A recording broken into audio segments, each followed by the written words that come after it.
हेमंत कुमार मुखोपाध्याय उर्फ हेमंत दा सुरों के वे बेताज बादशाह थे, जिनकी आवाज़ सुन के लोगों के पांव थिरकते ही रह जाते थे।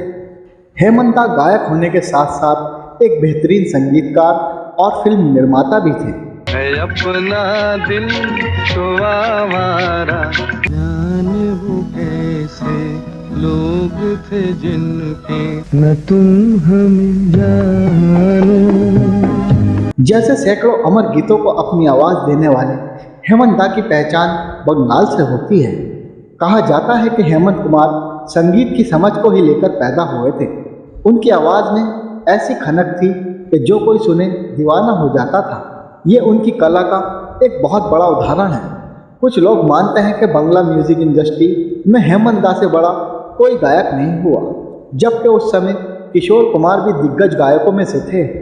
उनकी आवाज़ सुनकर खुद संगीतकार सलील चौधरी ने कहा था कि अगर भगवान खुद आकर गाते तो हेमंत दा की आवाज़ में गाते। इतना ही नहीं, लता मंगेशकर भी यही कहा करती थी कि जब हेमंत कुमार गाते हैं तो लगता है कि मानो कोई पुजारी मंदिर में बैठकर गा रहा हो। वो जब भी लाइव कंसर्ट करते थे तो धोती कुर्ते में ही करते थे और ऑडियंस को बांध के रखना उन्हें अच्छे से आता था। एक ऐसा ही किस्सा जो बहुत कम लोगों को पता होगा वह था, एक बार हेमंत कुमार लाइव कंसर्ट कर रहे थे। कुछ समय बाद वह किसी गीत के आखिरी अंतरे पर ही थे, तभी हेमंत दा ने देखा कि ऑडियंस में से कुछ महिला उठ के जा रही हैं। उन्होंने तुरंत अपना गाना पूरा किया और बिना किसी अनाउंसमेंट के उन महिलाओं को देखते हुए दूसरा गाना शुरू कर दिया। गाने के बोल थे, चली गोरी पीछे मिलन को चली। गीत सुनते ही पब्लिक हंस पड़ी और तालियों से पूरा ऑडिटोरियम गूंजने लगा। महिलाएं भी ये देखकर वापस आकर बैठ गईं। दिन था 15 मई 2003। भारत सरकार कुछ नए डाक टिकट जारी कर रही थी, लेकिन इन बार इन डाक टिकटों में कुछ नया और ख़ास था, क्योंकि इस बार टिकट म्यूज़िक इंडस्ट्रीज़ के उन 4 दिग्गज गायकों पर बने थे जिन्होंने हिंदी गीतों को पूरी दुनिया में पहचान दिलाई थी। उनमें से एक थे हेमंत कुमार। हिंदी फिल्म इंडस्ट्रीज़ का नाम पूरी दुनिया में रोशन करने वाले 4 लोग जिन पर डाक टिकट निकले थे वह थे मुकेश, किशोर कुमार, मोहम्मद रफ़ी और हेमंत कुमार। चारों टिकट एक साथ ही रिलीज़ किए गए थे। ये पल ऐतिहासिक था। ऐसा पहली बार हुआ था कि किसी भी गायक को भारत सरकार की तरफ से ऐसा सम्मान मिला हो। 1954 में रिलीज हुई नागिन फिल्म में एक गीत था, मन डोले मेरा तन डोले मेरे दिल का।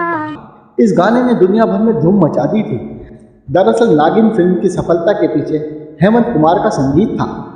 फिल्म के प्रोड्यूसर शशिधर मुखर्जी ने जब देखा कि इस मूवी को ज़्यादा लोग पसंद नहीं कर रहे हैं लेकिन इसके गाने सुपरहिट हैं, तो उन्होंने इसके गीत के करीब 1000 रिकॉर्ड होटलों और रेस्टोरेंट में मुफ्त बंटवा दिए। हर जगह बस नागिन फिल्म के गाने ही सुनाई देने लगे और लोगों के मन में उतर गए। इसके बाद ये फिल्म देखने के लिए सिनेमा हॉलों में भीड़ लगने लगी। 60 के दशक में लता मंगेशकर की आवाज़ में कोई दिक्कत आ गई थी जिससे वह गा नहीं पा रही थी। उनके आध्यात्मिक गुरु जम्मू महाराज लता जी पंडित कृष्ण जोशी जी की शिष्य थी, जिन्हें जम्मू महाराज के नाम से भी जाना जाता है, ने अपने योग, तपस्या और काफ़ी मेहनत से लता जी की आवाज़ सही करने में मदद की।